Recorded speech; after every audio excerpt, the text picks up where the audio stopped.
الحمد لله وكفى وسلام على عباده الذين اصطفى خصوصا على سيدنا ومرشدنا وشفيعنا وطبيب قلوبنا محمد المصطفى وعلى آله النقى وأصحابه التقى كما يحب ربنا ويرضى. أما بعد فأعوذ بالله من الشيطان الرجيم. بسم الله الرحمن الرحيم. وَإِذْ قَالَ رَبُّكَ لِلْمَلَائِكَةِ إِنِّي خَالِقٌ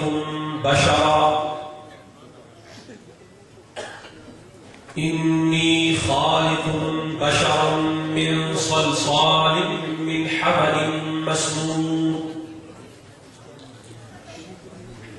فَإِذَا سَوَّيْتُهُ وَنَفَخْتُ فِيهِ مِن رُّوحِي فقعوا له ساجدين فسجد الملائكة كلهم أجمعون إلا إبليس أبى أن يكون مع الساجدين. آمنت بالله صدق الله مولانا العظيم ولقنا بقوله تعالى في كلامه المجيد والفرقان الحميد. إن الله وملائكته يصلون على النبي يا أيها الذين آمنوا صلوا عليه وسلموا تسليما. اللهم صل وسلم على سيدنا ومولانا محمد وعلى آل سيدنا ومولانا محمد وبارك وسلم بعدد كل ذرة 100,000 مرة. معزز علماء کرام، سنا خانان مصطفیٰ، جملہ غلامان و شاقان حبیب کبریا، بالخصوص محمد ندیم صاحب اور انجمن فیض رسالت مآب صلی اللہ علیہ وآلہ وسلم کے کارکنان اور میرے نور نظر حافظ محمد عابد قادری صاحب زاد اللہ شرفہ وأعلی اللہ مقامہ، آج کی اس محفل میلاد میں ہم اور آپ حاضر ہیں. اللہ جل مجدہ الکریم جل جلالہ وعم نوالہ کا لاکھ شکر ہے کہ جس نے اپنی توفیق خاص کے ساتھ ہمیں اور آپ کو ایک بار پھر مصطفیٰ کا میلاد منانے کا موقع عطا فرمایا ہے. کہاں ہم، کہاں مصطفیٰ، ہم جیسے سیاہکار بدکار، ہماری کہاں جسارت اور کہاں جرأت کہ اللہ کے محبوب کا تذکرہ اپنے لبوں پر لا سکیں. یہ رب کی مہربانی ہے اور مصطفیٰ کی عنایت ہے. اور اگر یہ کہوں کہ 1000 بار بشویم دہن سے مشک و گلاب، بروز نام تو گفتن کمال بے ادبی. مصطفیٰ تو اتنا پیارا ہے، تو رب کا دوبارہ ہے، تو کائنات کا سردار ہے، کونین کا دورہ ہے. مجھ جیسا گناہگار کہاں اور تیرا ذکر عالی کہاں؟ تیرا ذکر مجھ جیسے گناہگار کے زبان پر آ جائے، میرا یہ نصیب کہاں؟ مصطفیٰ یا تیرا کرم ہے یا تیرے خدا کا کرم ہے کہ میرے جیسا گناہگار بھی مصطفیٰ مصطفیٰ محمد محمد جپ رہا ہے.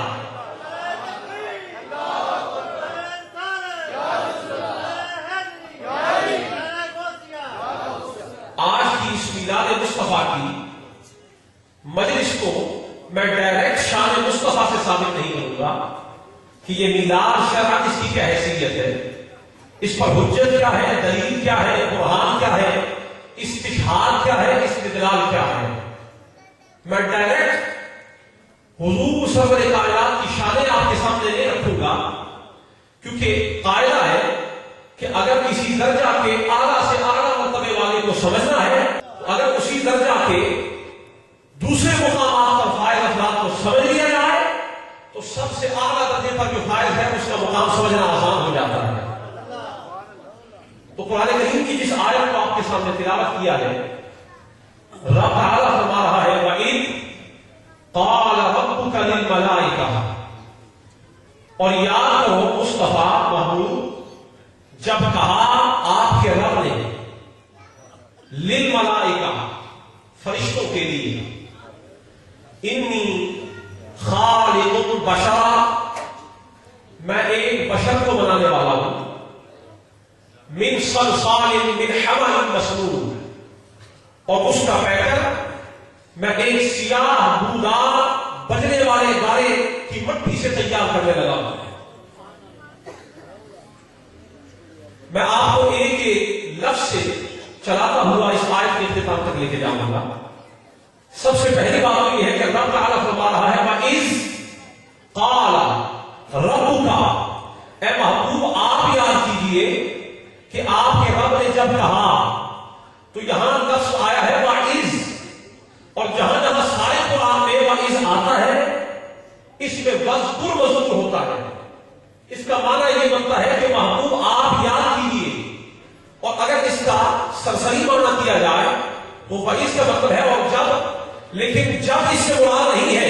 علماء جانتے ہیں کہ جب وَإِذْ آتا ہے، اِذْ آ جائے عربی میں تو صرف اس سے مراد جب نہیں ہوتا بلکہ مراد ہوتا ہے وَذْكُرْ، مصطفیٰ تو یاد کر۔ حضور فرما رہے ہیں کہ میرے رب نے مجھ سے فرمایا کہ وہ محبوب یاد کر کہ جب تیرے رب نے فرمایا فرشتوں سے، تو یاد کیوں کروایا جا رہا ہے؟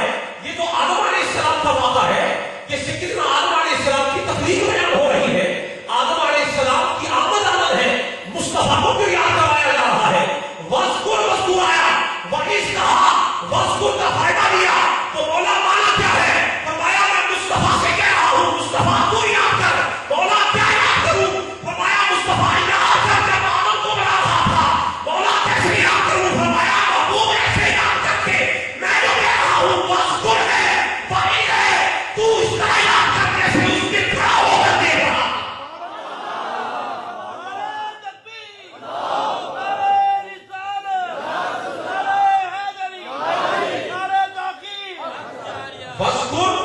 یاد کر، تو یاد ویسے کیا ہی نہیں جا سکتا جب تک یاد کرنے والا خود موجود نہ ہو۔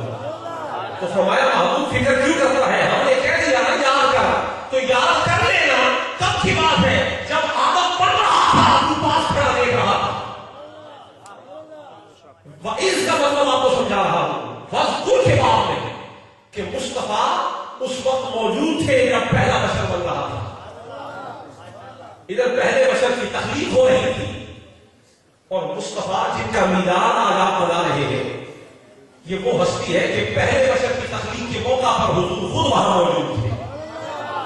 سیدنا آدم علیہ السلام کی تخلیق کا پورا مرحلہ نگاہ مصطفیٰ سے گزر رہا تھا، اللہ ان کو نظارے کروا رہا تھا، اور نقیب محفل انہوں نے یہاں پر حضور کی ایک حدیث جو حقیقت حدیث قدسی ہے وہ تلاوت فرمائی، میں اس کو حاشیے کے طور پہ یہاں بیان کر رہا ہوں کہ لولا ما خلقت الافلاق لولا ما خلقت الدنیا لولا ما اظہرت الربوبیہ۔ رب تعالیٰ نے فرمایا مصطفیٰ تم نہ ہوتا تو کچھ بھی نہ ہوتا، میں کوئی شے نہ بناتا۔ تو جس کی خاطر ہر شے بنائی ہے اس کو ہر شے دکھانی بھی تو ضروری ہے نا۔ یہ کیسے ہو سکتا ہے کہ ہر شے اس کے سر سے بن رہی ہو، ہر شے اس کے لیے بن رہی ہو؟ جس کے لیے ہر شے بن رہی ہے وہ ہر شے سے بے خبر ہو؟ کیسے ہو سکتا ہے؟ فرمایا مصطفیٰ میں نے تجھے بنایا ہے، تو بن رہا ہے، فکر کیوں کرتا ہے؟ پہلا بشر بنا رہا ہوں، تجھے دکھا کے بنا رہا ہوں، تجھے دکھا کے بنا رہا ہوں۔ اور وجہ کیا ہے؟ تاکہ کل کوئی تجھ سے پوچھے نا کہ تو مقصد تخلیق کائنات ہے، بتا تو صحیح نا پہلے بشر کی تخلیق کا عالم کیا تھا، احوال کیا تھے، کیفیات کیا تھی؟ تو مصطفیٰ یہ آیت پڑھ کے سنا دینا جس میں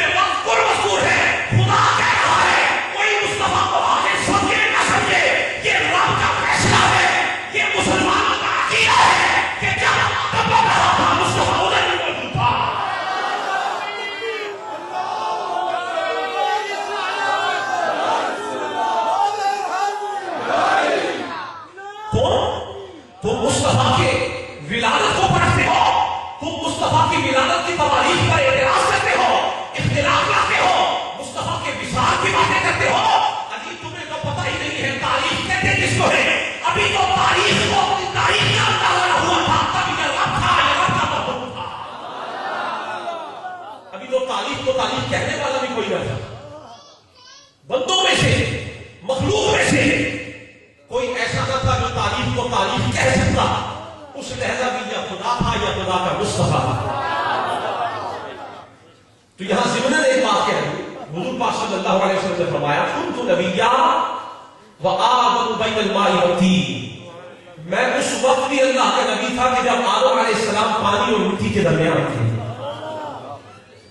یہ اس پر شہادت، اور یہ صرف ہماری اہل سنت کی کتب میں موجود نہیں ہے، بلکہ نشر الدین کے اندر اشرف علی تھانوی صاحب نے اس کو نقل کیا ہے. اور اسی کو چونکہ آج بھی جو مجلس آپ سجا رہے ہیں اس کا اپنا ایک رنگ ہوتا ہے، سننے والوں کا اپنا شوق ہوتا ہے، بیان کرنے والوں کا اپنا شوق ہوتا ہے. تو چونکہ جن کا فیض، جن کے زیر سایہ، زیر فیضان جن کے یہ مجلس سہ رہی ہے اور بقا ہے، میرے آنکھوں کے تارے، میرے نور نظر اور ہمارے دل کے بہت قریب حضرت نصیر ملت پیر سید نصیر الدین شاہ صاحب نصیر علیہ رحمہ، چونکہ ان کا بھی ایک اپنا مجلس کا انداز ہوتا تھا، مجھے وہ دلی طور پہ بڑا پسند ہوتا تھا. تو جب مجلس چونکہ جن کے فیض کے سائے کے نیچے مجلس ہے ان کا رنگ بھی تو نظر آنا چاہیے تاکہ آپ ان کی یاد کو والا ہو جائے، تازہ ہو جائے. تو آپ کا جو انداز تھا اسی کو تھوڑا سا میں آپ کو یاد ریوائو کرتے ہوئے ریمائنڈ کرواتے ہیں. حضور نے فرمایا کہ میں اس وقت بھی نبی تھا کہ جب آدم علیہ السلام مٹی اور پانی کے درمیان تھا. کسی شاعر نے کہا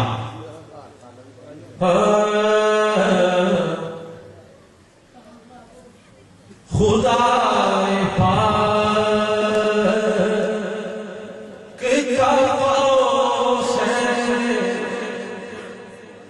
کب ٹھکانا ہے، خدا پاک کب قوس ہے، کب ٹھکانا ہے. فقط مقام نبی خلق کو دکھانا ہے، فقط مقام نبی خلق کو دکھانا ہے.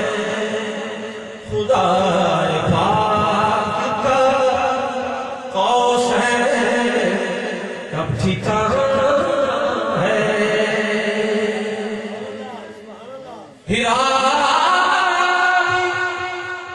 کنت نبیا کا جلوہ خانہ ہے.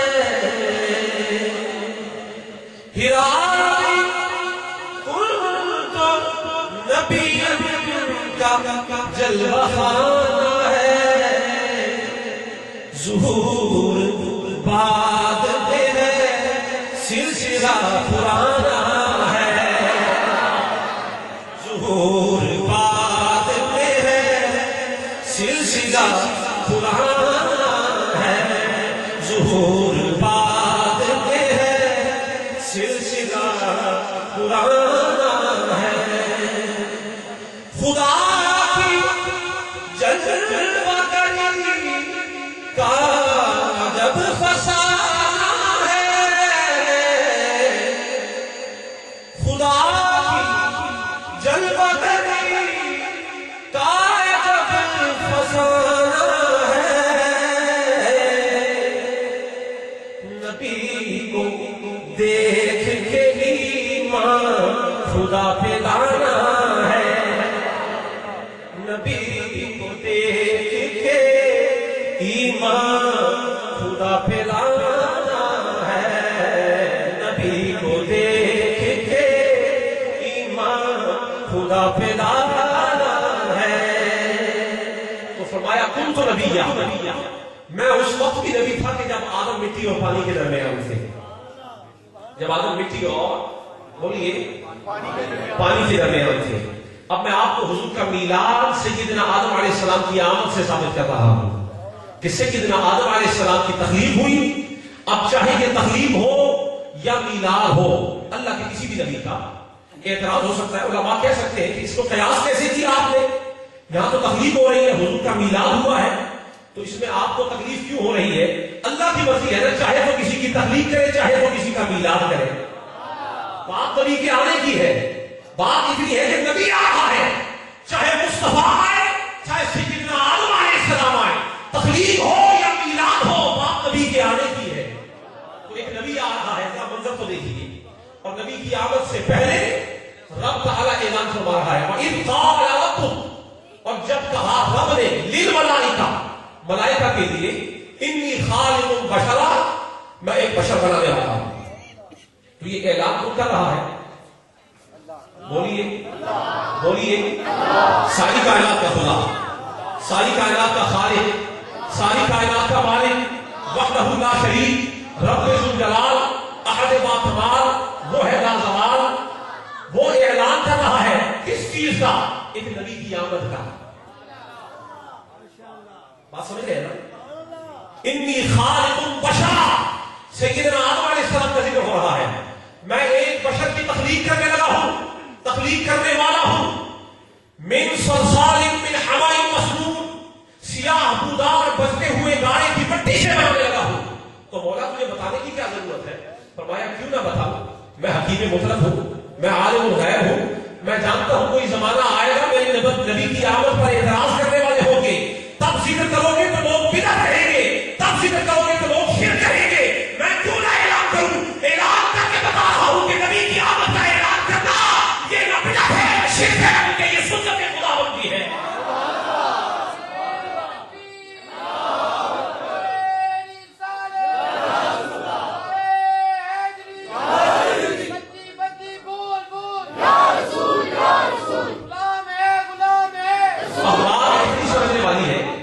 کہ ہم اور آپ بھی تو میلاد بنا رہے ہیں، یہ ہے کیا؟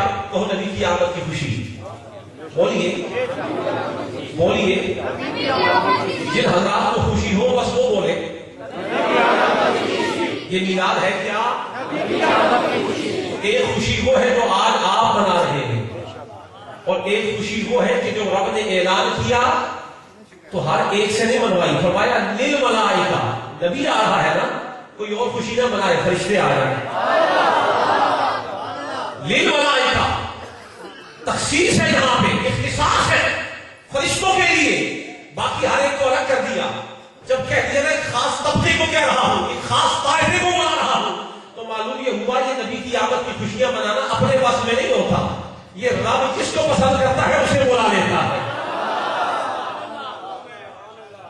جسے پسند کرتا ہے اسے بلا لیتا ہے، اور رب بلا لیتا ہے، اور جو آ جائے مصطفیٰ پر ایک بار درود پڑھ کے میلاد منا لے، حضور فرماتے ہیں فَأُصَبِّتُهُ عِنْدِي فِي صَحِيفَةٍ بَيْضَاء، جو میرے میلاد میں آئے مجھ پر درود پڑھے، فرشتے اس کا درود مجھ پر قبر میں پیش کرتے ہیں، میں اس کا نام اپنے پاس لکھ لیتا ہوں،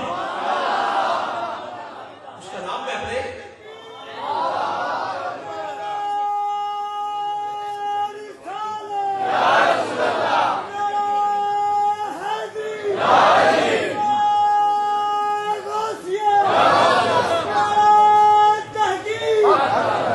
میں اس کا نام اپنے پاس لکھ لیتا ہوں۔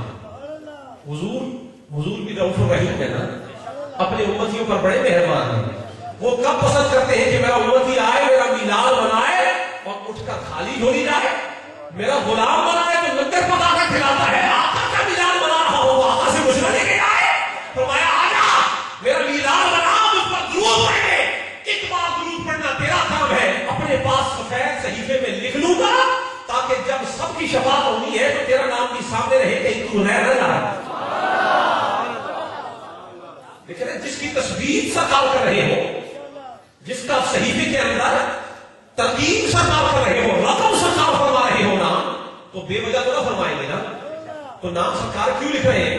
فرمایا جائے گا نام اس لیے رکھ رہا ہوں کہ جب قیامت کو میرے غلاموں کا راستہ کھلے گا اور میری شفاعت کے زمرے میں ان کو بھی داخل کیا جائے گا، ہر ایک مجھ سے فیض پائے گا، اس دن مدینے والے کا لنگر بٹے گا، آج میلاد مناتے ہو تو لنگر یہ بھی لے کر جاتے ہو، مدینے والے کا لنگر بھی بٹے گا، آج تمہارے لیے انجمن والوں نے لنگر تیار کیا ہے، قیامت کو لنگر مدینے والے کا بٹے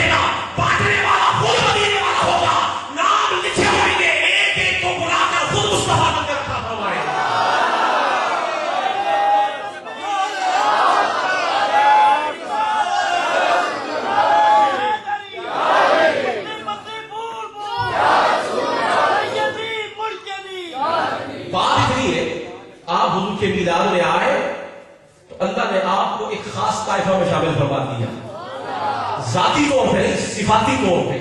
وہ کیسے فرمایا وَإِذْ قَالَ رَبُّكَ لِلْمَلَائِكَةِ، اللہ نے صرف فرشتوں کو بلایا. اور کیوں بلایا؟ فرمایا کہ میں ایک نبی کو بنانے والا ہوں، اس کی آمد ہے، فرشتوں تم آ جاؤ، آ کر جمع ہو جاؤ، مجلس سجاؤ. تو فرشتے آئے، مجلس سجائی، رب کی صدارت ہوئی. اس فرشتوں کی مجلس میں ایک موضوع تھا جو نبی کی آمد کا موضوع تھا، نبی کی تخلیق کا موضوع تھا، اور بیان خدا کا تھا، اور شان اللہ کے نبی کی ہو رہی تھی بیان کہ میرا نبی آ رہا ہے. اور فرمایا فَإِذَا سَوَّيْتُهُ، جب میں آدم کو بنا چکوں، وَنَفَخْتُ فِيهِ مِن رُوحِي، اور پھر اس میں اپنی روح پھونک دوں، فَقَعُوا لَهُ سَاجِدِينَ، تو پھر تم سارے کے سارے اس کے لیے سجدے میں گر پڑے.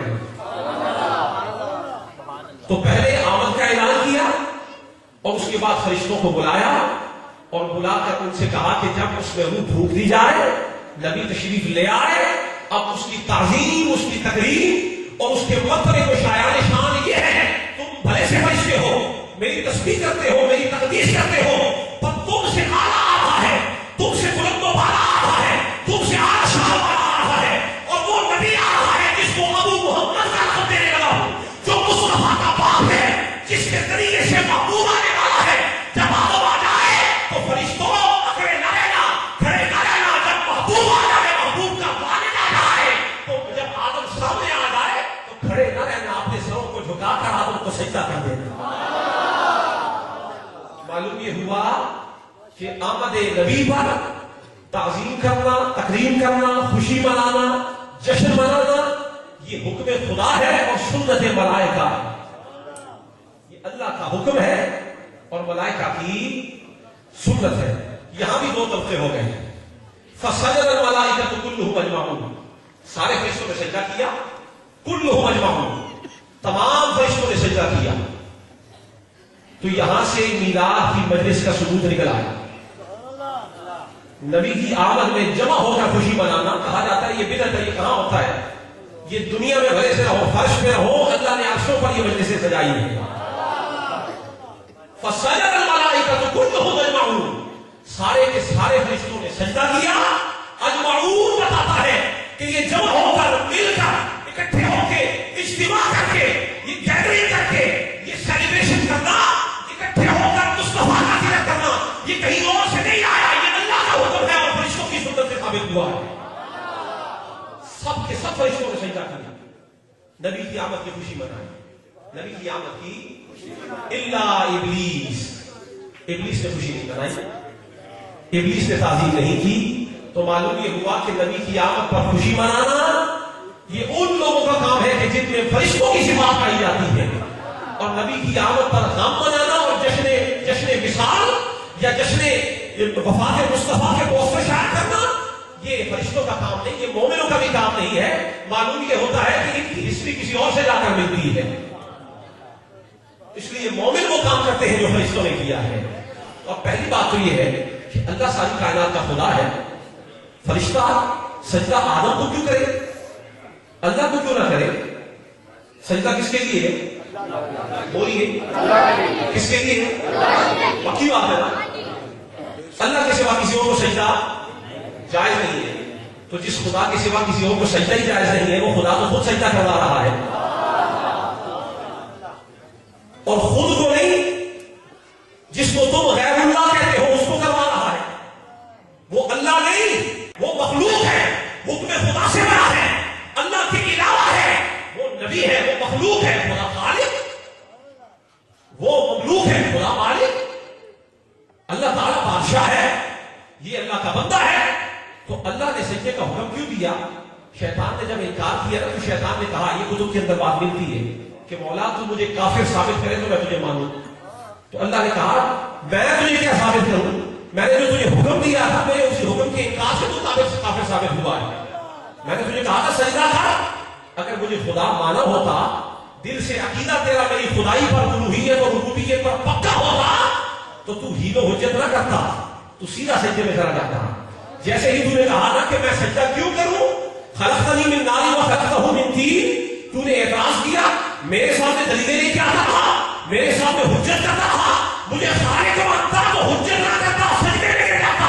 یہ جو تو نے حجت کی ہے نا، میرے سوا جس کو میں نے سجدے کا حکم دیا ہے، میرا حکم تھا، وہ میں نہیں تھا، میرے سوا تھا، غیر اللہ تھا، چاہے غیر اللہ تھا. تجھے اتنا معلوم ہو گیا تو مجھے خدا ہو کے معلوم نہیں، میں سجدہ کروا رہا ہوں، حکم تو میرا تھا، تو نے غیر سمجھا ہے. مجھ سے تو پوچھا ہوتا وہ غیر ضرور تھا، مجھ سے جدا نہیں تھا.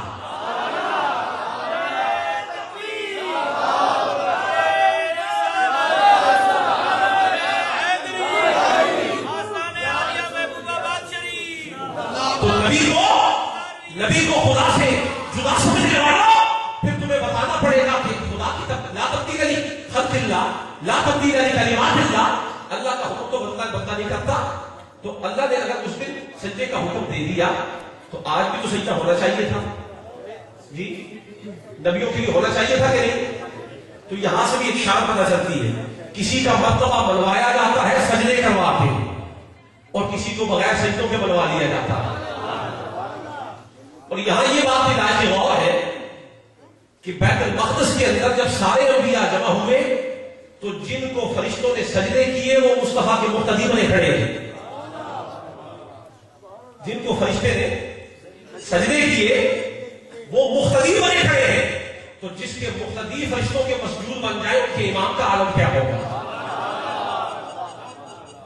تم کہتے ہو کہ مصطفیٰ کو بھی سجدہ ہونا چاہیے تھا. کسی کو سجدے کروا کے بنوایا جاتا ہے، کسی کو بن سجدہ ہی بنوا لیا جاتا ہے.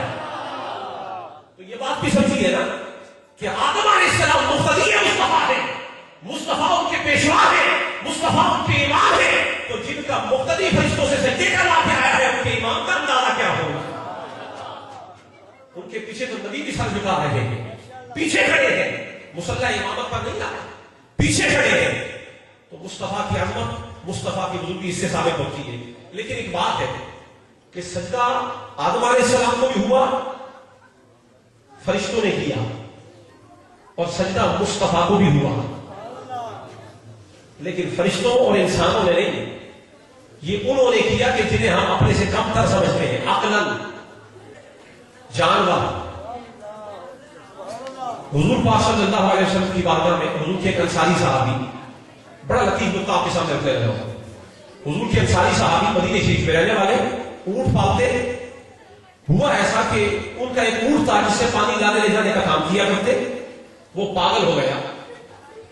تو حضور پاک کی بارگاہ میں چلے آئے، آ کر کہا یا رسول اللہ صلی اللہ علیہ وسلم میرا اونٹ پاگل ہو گیا ہے، آپ کو مہربانی فرمائے تندرست ہو جائے، شفا یاب ہو جائے.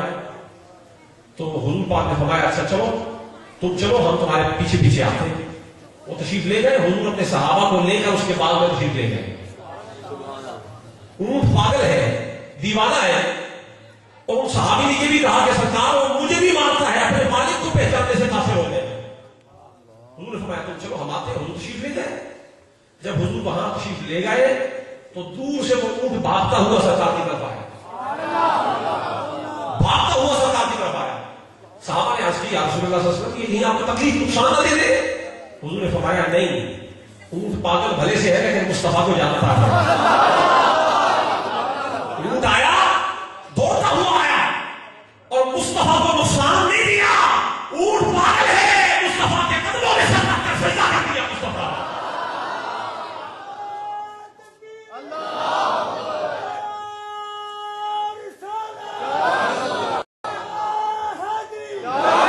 مصطفیٰ کی بارگاہ میں دوڑتا ہوا آیا.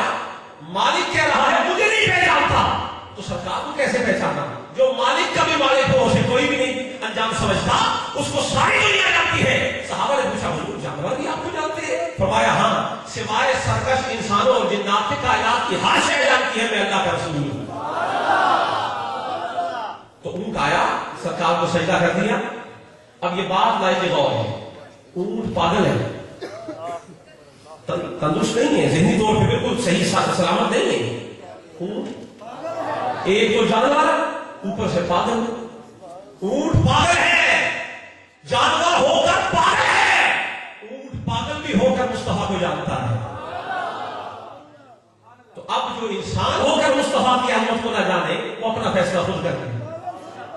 اولئک کالانعام بل هم اضل. اونٹ پاگل ہو کے بھی مصطفیٰ کو جانتا ہے. واہ قربان جائے اونٹ تیری قسمت ہے. ہائے ہائے ہائے جس کی تیمارداری کو مصطفیٰ آئے ہیں. ہم کہاں اتنے خوش نصیب کہ ہم بیمار ہو ہمارے پاس مصطفیٰ کب آئے. واہ اونٹ تیرے صبح پر چھا جائے, تیرے صبح سے اٹھتی ہوئی دھول پر قربان جائے کہ تیرے دیکھنے کو مصطفیٰ آیا ہے. کیا شان ہے تیری اے اونٹ تیرے مقدر قربان جائے کہ وہ کب آتے ہیں جب کوئی بلائے. وہ تو اپنی مرضی سے آتے ہیں, اپنی مرضی سے آئے ہیں, تجھے دیکھنے آئے ہیں. اے اونٹ تو ہم سے بھی بازی لے گیا ہے. جس کے تکنے کو مصطفیٰ آئے ہیں تو حضور کے صحابہ ساتھ ہیں. حضرت ابوبکر صدیق رضی اللہ تعالیٰ عنہ صحابہ کے سردار, سید الصحابہ, صحابہ کے سردار, افضل الصحابہ. آپ نے حضور سے عرض کیا یا رسول اللہ صلی اللہ علیہ وسلم یہ اونٹ جانور ہو کر آپ کو سجدہ کرتا ہے تو ہم انسان تو اس کے سب سے زیادہ حقدار ہیں. نحن احق, ہم زیادہ حقدار ہیں کہ ہم آپ کو سجدہ کریں. حضور نے فرمایا نہیں, اگر کسی انسان کو انسان کا سجدہ سزاوار ہوتا تو میں بیوی کو حکم دیتا کہ خاندان کو سجدہ کریں. منع فرما دیا. صحابہ پوچھتے رہتے ہیں تو وہ دیکھو آدم کو سجدہ فرشتوں نے کیا ہے, لیکن مصطفیٰ کریم کی بارگاہ میں صحابہ سجدہ کرنے کو بچت رہے ہیں. سرکار اجازت دے, سرکار اجازت دے. یہ صحابہ ہے تو حضرت سیدنا ابوبکر صدیق نے سوال کیا. حضور نے ان کو سکھایا نہیں, ان کو عقیدہ بتایا نہیں کہ کسی انسان کو سجدہ نہیں کرنا. تو عقیدہ بتانے کے باوجود یہ مدینے کی بات ہے, یہ عقیدہ تو مکے میں سکھایا ہے, یہ مدینے کی بات ہو رہی ہے. تو سیدنا صدیق اکبر نے یہ سوال کیوں کیا؟ معلوم یہ ہوا اس کے باوجود بھی عشق والا سجدہ کرنے کو صحابی بچتے رہتے تھے. سرکار آپ اجازت دے دیں, سرکار اجازت دے دیں, لیکن حضور ہمیشہ منع کرتے. لیکن سنن ابو داؤد کے اندر یہ چیز موجود ہے. حضرت ابو سعید خدری اور حضرت ابو موسیٰ اشعری, بڑی نادر روایت آپ کو بتا رہے ہیں. ہر دفعہ صحابہ اجازت مانگتے, سرکار منع فرما دیتے. تو حضرت ابو سعید خدری اور حضرت ابو موسیٰ اشعری ایک مرتبہ حبشہ سے واپس آئے, سفر کر کے تشریف لائے حضور کی بارگاہ میں. تو سوچا ہر دفعہ سرکار سے اجازت دیتے ہیں, اجازت نہیں ملتی, اس دفعہ اجازت نہیں مانگتے. اس دفعہ اجازت ہی نہیں مانگتے, سرکار اجازت ہی نہیں دیتے. آئے, آتے ہی دھڑام سے سجدے میں گر گئے. مجلس پہ سکوت طاری ہو گیا ہے. حضور کے صحابی ایک نہیں دو, ابو موسیٰ اشعری اور حضرت ابو سعید خدری, سنن ابی داؤد کی روایت آپ کے سامنے رکھ رہا ہوں. حبشہ سے واپس آئے, حضور کی بارگاہ میں سجدہ کر دیا. حضور نے ان کے سر کو اٹھایا, فرمایا نہیں, انسان کو سجدہ جائز نہیں. کہا حضور کیوں نہیں؟ ہم جس ملک سے ہو کر آئے ہیں ہم نے دیکھا ہے کہ لوگ بادشاہوں کو سجدہ کرتے ہیں, لوگ شہنشاہوں کو سجدہ کرتے ہیں. سرکار آپ سے بڑا شہنشاہ کون ہے, آپ سے بڑا بادشاہ کون ہے؟ لیکن حضور نے منع فرما دیا. تو صحابہ بچتے رہتے کہ کبھی مصطفیٰ ہمیں اجازت دے دے سجدہ کرنے کی. تو بات اتنی سی ہے کہ اللہ نے فرشتوں سے سجدہ کر کے مصطفیٰ اپنے آدم علیہ السلام کی آمد کی خوشی منوائی ہے. تو سیدنا آدم علیہ السلام کی خوشی منانا یہ فرشتوں کی سنت ہے, اور مصطفیٰ کا میلاد منانا یہ عاشقوں کی سنت ہے. تو اس لیے آپ جس مصطفیٰ کا میلاد منا رہے ہیں اس کے میلاد کی بڑی عظمت ہے, بڑی برکت ہے, بڑی فضیلت ہے. میں صرف چند اشعار پہ آج کے اس خطاب کو اختتام کی طرف لے کر جاؤں گا. بات صرف اتنی ہے کہ جتنا میں نے موضوع بیان کیا اسے ایک شعر کے اندر نٹ شعر فارم میں لب لبا تلخیص کے طور پہ آپ کے سامنے رکھتا ہوں کہ سجدہ کروں تجھے تو لوگ کافر کہیں, سجدہ کروں تجھے تو لوگ کافر کہیں, اٹھانا ہے سر حرام تجھے دیکھنے کے بعد. سجدہ کروں تو لوگ کافر کہیں مجھے, اٹھانا ہے سر حرام تجھے دیکھنے کے بعد. اور خدا ہی جانتا ہے حال ہے کیا شان محمد کی, نظر جتنی ملی جن کو اتنا دیکھ لیتے. خدا ہی جانتا ہے حال ہے کیا شان محمد کی, نظر جن کو ملی جتنی وہ اتنا دیکھ لیتے ہیں. عجب ہے شوق رسموں راہ دربار شہ بتا, عجب ہے شوق رسموں راہ دربار شہ بتا, یہاں کم دیکھنے والے زیادہ دیکھ لیتے. اور بس ایک یہی آرزو ہے تیرے فقیر کی, بس ایک یہی آرزو ہے تیرے فقیر کی, ہو زندگی تمام تجھے دیکھنے کے بعد. صدا کر چلے، میاں خوش رہو ہم دعا کر چلے، وآخر دعوانا ان الحمدللہ رب العالمین۔ فقیر کا یہ معمول ہے کہ جہاں پر جانا ہوتا ہے تھوڑا سا اللہ تعالیٰ کا ذکر کرتے ہیں تاکہ وہ مجلس ساری ذکر اللہ کے ساتھ معطر و معبر ہو جائے۔ تھوڑا سا ذکر کریں گے اور میں اسی کے ساتھ اجازت چاہوں گا۔ اللہ اللہ